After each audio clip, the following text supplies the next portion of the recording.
ሰላም ጤና ይስጥልን እንደምን አላችሁ ክቡራትና ክቡራን የመርማሪው ኒውስ ተከታታዮች ለሰዓቱ የተዘጋጁ ዘገባዎች ወደ እናንተ ይደርሳሉ። አብራችሁን ቆዩ። ሩሲያ በዩክሬን ቁልፍ ግዛት ላይ የምትፈጽመውን ጥቃት አጠናክራ ቀጠለች።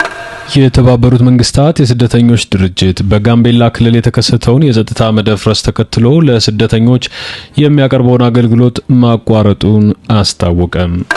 በጋምቤላ ክልል የመከላከያና የፌዴራል ጸጥታ አካላት መሰማራታቸውን ኢሰመኮ አስታወቀ። እነዚህና ሌሎች ዘገባዎች በዛሬው ዘገባችን ተካተዋል። አብራችሁን እንድትቆዩ በአክብሮት እንጋብዛለን። የተባበሩት መንግስታት ድርጅት በጋምቤላ ክልል ለስደተኞች የሚያቀርበውን እርዳታ ለጊዜው ማቋረጡ ተነገረ። የተባበሩት መንግስታት የስደተኞች ድርጅት ዩኤንኤችሲአር በጋምቤላ ክልል የተከሰተውን የጸጥታ መደፍረስ ተከትሎ ለስደተኞች የሚያቀርበውን አገልግሎት ማቋረጡን ገልጿል። ድርጅቱ በይፋዊ የፌስቡክ ገጹ ላይ ባወጣው መግለጫ በክልሉ በተከሰተ ግጭት የተነሳ ለስደተኞች የሚደርስ የምግብና የውሃ አቅርቦት ለጊዜው መቋረጡን ተናግሯል። በጋምቤላ ክልል ባለፉት 2 ሳምንታት በተለያዩ አካባቢዎች የተፈጠረውን ግጭት ተከትሎ የሰዎች ሕይወት መጥፋት፣ የንብረት መውደምና የአካል ጉዳት መድረሱን የኢትዮጵያ ሰብአዊ መብቶች ኮሚሽን ታህሳስ 12 2018 ባወጣው መግለጫ አስታውቋል። የመንግስታቱ ድርጅት ዛሬ ማክሰኞ ታህሳስ 14 እንዳስታወቀው የተቋረጠውን እርዳታ አቅርቦት ለማስቀጠል ጥረት እያደረገ መሆኑንም ተናግሯል። ዩኤንኤችሲአር በክልሉ የተቀሰቀሰውን አለመረጋጋት ተከትሎ በማህበራዊ ሚዲያ ስደተኞች ላይ ያተኮረ ሐሰተኛ መረጃ መሰራጨቱንና ይህም እንዳሳሰበው አስታውቋል። ድርጅቱ ሁኔታው በፍጥነት ትኩረት ካልተሰጠው ውጥረትን ያባብሳል ሲል ስጋቱን ገልጿል።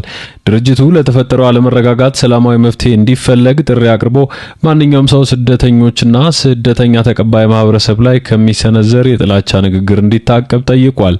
የተባበሩት መንግስታት የስደተኞች ድርጅት መረጃ እንደሚያመለክተው ከ483 ሺህ በላይ የደቡብ ሱዳን ስደተኞች በኢትዮጵያ ይኖራሉ ተብሏል። ሰው ሁሉ በረሃብ አንጀቱ ተጣብቋል። በህጻጽ የተፈናቃዮች መጠለያ ያለው ሁኔታ ምን ያህል የከፋ ነው ሲል ቢቢሲ ያነጋገራቸው ሰዎች የተናገሩት ነው። በትግራይ ክልል በሰሜናዊ ምዕራብ አካባቢ ካሉት የተፈናቃይ ካምፖች መካከል አንዱ በሆነው ህጻጽ በርካቶች በረሃብ ውስጥ መሆናቸውን ቢቢሲ ተናግሯል። ተፈናቃዮቹ በእርዳታ የሚደርሳቸው ምግብ ድጋፍ በቂ ካለመሆኑም በላይ ከፍተኛ የጥራት ችግር እንዳለበትም አስታውቋል። በምዕራብ ትግራይ በመቶዎች የሚቆጠሩ ተፈናቃዮች በህዝባዊ እርዳታ አቅርቦት እጥረት ምክንያት በረሃብና በበሽታ የመጠቃት አደጋ እንደተጋረጠባቸው ተነግሯል።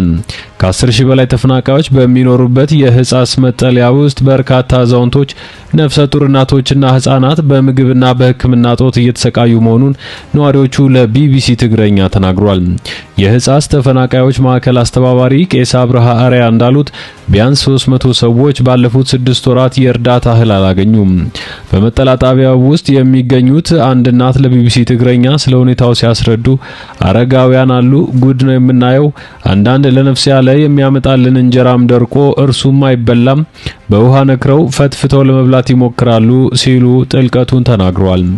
የትግራይ ጦርነት ሲቀሰቀስ ቤተሰቦቻቸው ተበታትነው ወደ ሱዳን መሰደዳቸውን የሚናገሩት እኚህ እናት አሁን ብቻቸውን መቅረታቸውን ተናግረዋል። እነዚህ ሁሉ በረሃብ አንጀቱ ተጣብቋል ያሉት ተፈናቃይዋ ዋናው ችግር ምግብ የሚባል ነገር የለም፣ የሚሰጡንም እህል የሚሆን አይደለም፣ ባለፉት 6 ወራት የሰጡን እህል የሚባል እንኳን አይደለም ሲሉ የሚሰጣቸው የእርዳታ እህል ጥራት ችግር እንዳለበት ዘርዘር አድርገው አስረድቷል። ያችንም የምትሰጠውን የማያገኛለ፣ ማሽላው ራሱ የተበላሸ ነው፣ ብዙ ቆሻሻ አለው፣ ታጥቦ ራሱ እህል መሆን አይችልም። ያችም የተበላሸች እህል ስንት ነፍሰ ጡር፣ ስንት አረጋዊ፣ ስንት አራስ አያገኛትም ሲሉ ያለውን ችግር አስረድተዋል። እስከዛሬ በህይወት መቆየታችን ራሱ ተመስገን ነው የሚባለው፣ ካሁን በኋላ ደግሞ ምን እንደምንሆን አናቅም ሲሉ ብሶታቸውን ተናግረዋል። በትግራይ ክልል በመቀለ፣ በሽረ፣ በተንቤን፣ በአብያዲ፣ በሰሜን ምዕራብ አካባቢ ደግሞ ስለ ህላ በጠቅላላ ከ1 ሚሊዮን በላይ ተፈናቃዮች እንደሚገኙ የክልሉ መንግስት ገልጿል። በህጻጽ መጠለያ ውስጥ የተፈናቃዮች አስተባባሪ የሆኑት ቄስ አብርሃ አሪያ በበኩላቸው በካምፑስ ዘግይተው የመጡ አረጋውያን መኖራቸውን ገልጸው እነርሱ አሁን ለችግር መጋለጣቸውን አስረድተዋል። እነዚህ በእድሜ የገፉ ተፈናቃዮች እህል ውሃ ቢያገኙም ጧሪ ስለሌላቸው ከጤና ሁኔታም አንጻር ያለባቸው ችግር የበረታ ነው ማለታቸውን ቢቢሲ ትግረኛ ዘግቧል። ሩሲያ በዩክሬን የቁልፍ ግዛት ላይ የምትፈጽመውን ጥቃት አጠናክራ ቀጥላለች። ሩሲያ በደቡባዊ ዩክሬን አዴሳ ክልል ላይ የምትፈጽመውን ጥቃት አጠናክራ መቀጠሏ ተነግሯል። ይህም ሰፊ የኤሌክትሪክ ኃይል መቆራረጥና በክልሉ የሚገኘውን የባህር መሰረተ ልማት አደጋ ላይ ጥሏል ተብሏል። የዩክሬን ምክትል ጠቅላይ ሚኒስትር ኦሌክሳይ ኩሌባ ሞስኮ በክልሉ ላይ ስልታዊ ጥቃቶችን እያካሄደች መሆኑን ተናግረዋል። ባለፈው ሳምንት የጦርነቱ ትኩረት ወደ ኦዴሳ አቅጣጫ ሊሆን ይችላል ሲሉ አስጠንቅቀውም ነበር። ፕሬዚዳንት ቮሎዲሚር ዜሌንስኪ በበኩላቸው ሩሲያ በተደጋጋሚ የምትፈጽማቸው ጥቃቶች ዩክሬን የባህር ላይ ሎጂስቲክስን እንዳትጠቀም ለማገድ የምታደርገው ሙከራ ነው ሲሉ ተናግረዋል። የሩሲያ ፕሬዚዳንት ቭላዲሚር ፑቲን ከታህሳስ ወር መጀመሪያ ላይ ዩክሬን በጥቁር ባህር ላይ የሚንቀሳቀስ የሩሲያ ነዳጅ ጫኝ መርከብ ላይ ጥቃት ከፈጸመች በኋላ ወደ ባህሩ የመግባት አቅሟን እንደሚቀንሱ ዝተው ነበር። እንደ አውሮፓውያን አቆጣጠር በ2022 ሩሲያ ዩክሬንን ሙሉ በሙሉ ከወረረች በኋላ ምዕራባውያን የጣሉባት ማዕቀብ ለማለፍ እና በመቶዎች የሚቆጠሩ ነዳጅ ጫኝ መርከቦች ለማሳለፍ የምትጠቀምባቸው ሻዶ ፍሊት የሚባሉ መርከቦችም አሏት። እነዚህ በሚስጥር ነዳጅ የሚያመላልሱ መርከቦች በአብዛኛው ያረጁ ነዳጅ መጫኛ ቦቴዎችን የሚይዙ ሲሆን ብዙዎቹ ንብረትነታቸው የማን እንደሆነና የመድን ዋስትና የቱ ኩባንያ እንደሰጣቸው ግልጽም አይደለም ተብሏል።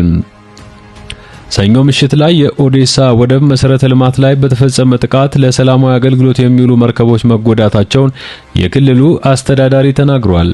ሩሲያ በክልሉ በተደጋጋሚ በፈጸመችው ጥቃትም ለቀናት የኤሌክትሪክ አቅርቦት የተቋረጠ ሲሆን በርካታ ሰዎች ተገድለዋል።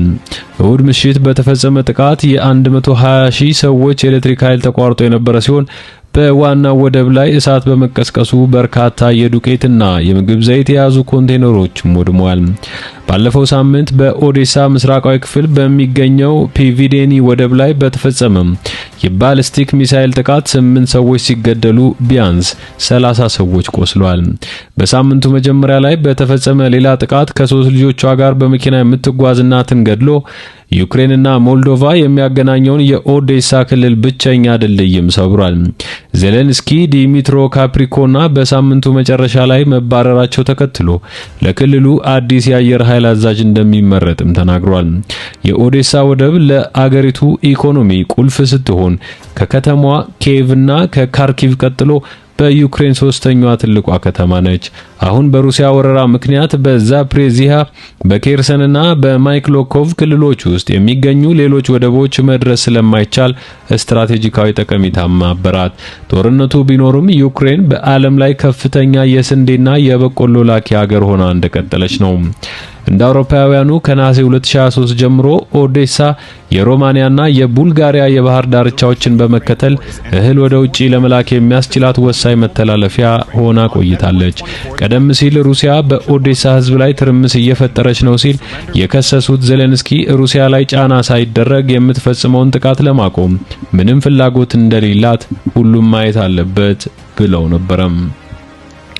ክቡራትና ክቡራን ለሰዓቱ የነበሩን ዘገባዎች እነዚህን ይመስሉ ነበር። አብራችሁን ስለቆያችሁ ያመሰገንን። በሌላ የሰዓት ወጃ እስከምንመለስ ሰናይ ጊዜ ይሁንላችሁ።